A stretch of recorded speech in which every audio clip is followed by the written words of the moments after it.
je dis chez mon frère là, frère, peut-être c'est moi qui est en train d'imaginer ici là. Essaie un peu de voir ce qui est en train de se passer. Le frère là aussi me regarde. Il regarde aussi sur la ville noire. Et lui aussi, il voit les mêmes choses. Maintenant, nous, on a dit, bon, essayons un peu de regarder maintenant le soleil. Quand on tourne, on regarde le soleil, ce sont les mêmes choses qu'on est en train de voir. On s'est regardé. On dit, qu'est-ce qui se passe? Et on n'avait pas compris ça.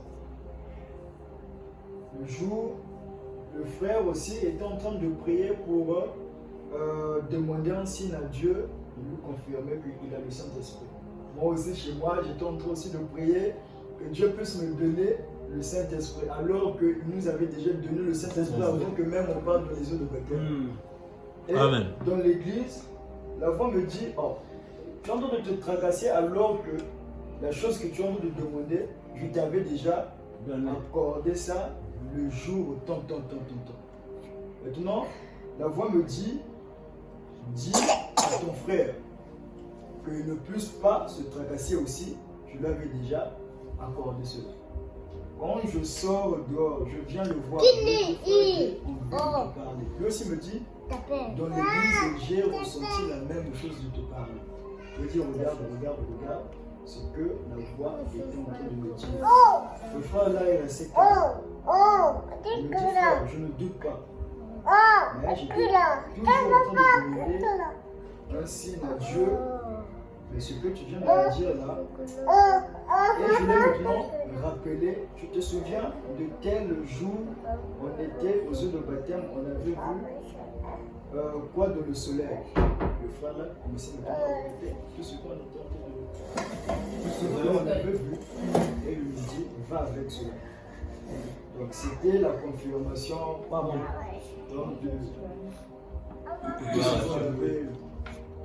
Dans le Saint-Esprit, parfois on se focalise, quand on cherche le Saint-Esprit, on se focalise sur les sensations, des idées et des sensations. Donc quand je veux recevoir cela, je dois parler en langue, je dois prophétiser. Parfois ça peut... Il y avait même une sœur à l'église, j'avais payé la brochure sur le Saint-Esprit. J'avais dit, Seigneur, tout celui qui aura le désir de s'approcher de moi et de me demander la brochure là, qu'il puisse recevoir, qu'il ne puisse pas seulement s'arrêter à lire la brochure là, mais qu'il puisse vivre cela. Il y avait une sœur, elle vient me voir, elle me dit, frère, tu peux avoir la brochure du Saint-Esprit. Je me regarde calme. ça c'est Dieu. Et je la donne la brochure. Moi j'ai dit, sœur, quand tu viendras me mettre ça, prends tout ton temps de lire, mais tu dois aussi recevoir cela. Et la sœur aussi a commencé à lire la brochure, à étudier. Et elle vient maintenant me remettre la brochure. Et là me dit, je lui ai posé la question, sœur, tu as terminé de lire la brochure?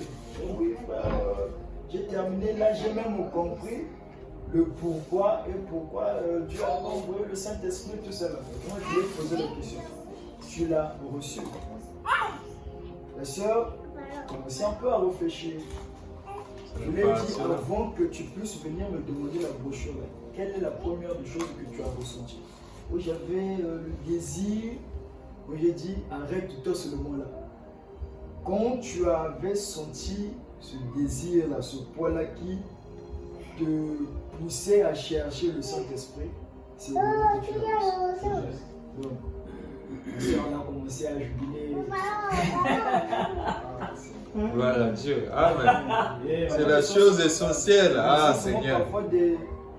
C'est simple, parfois Dieu nous donne ça simple, mais on se fait. En fait, on s'est dit que peut-être ce serait quelque chose de bon, extraordinaire. Donc les voisins vont peut-être se voir et savoir qu'il y a quelque chose. Oh, c'est pas.